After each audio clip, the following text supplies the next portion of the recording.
Hello every one. രാവിലെ എനിക്ക് ഡയറ്റിൻ്റെ video ഒന്നും എടുക്കാൻ കഴിഞ്ഞില്ല, ഒരുപാട് വർക്ക് ഉണ്ടായിരുന്നു. പിന്നെ കോളേജിലോട്ട് ഞാൻ വേഗം വന്നു. ഫസ്റ്റ് പീരീഡ് നമുക്ക് ഫിസിയോളജി ആയിരുന്നു, പിന്നെ ബയോകെമിസ്ട്രി. 10:30 ആയപ്പോൾ ഡൈസെഷൻ സ്റ്റാർട്ട് ചെയ്തു. ഒരു 1:30 വരെ ഡൈസെഷൻ ലാബിലായിരുന്നു. അത് കഴിഞ്ഞിട്ട് ഫുഡ് കഴിക്കാൻ വേണ്ടി പോയി.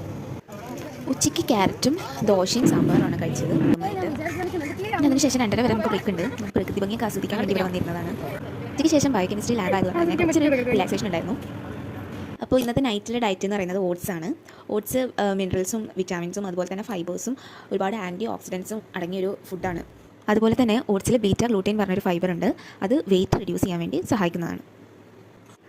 അതുപോലെ തന്നെ സ്പ്രൗട്ടഡ് ആയിട്ടുള്ള ചെറുപയറാണ് പിന്നെ ഞാൻ കഴിച്ചത്. ഈ പയർ നമ്മുടെ ദഹനത്തിന് നന്നായിട്ട് സഹായിക്കും, ഡൈജഷൻ പ്രോസസ്സിന്. പിന്നെ ഇതിൽ ഫൈബർ കണ്ടൻറ്റ് കൂടുതലായത് കാരണം കൊണ്ട് തന്നെ കലോറി നല്ല കുറവായിരിക്കും, അപ്പോൾ വെയിറ്റ് ലോസിനും നന്നായിട്ട് സഹായിക്കും.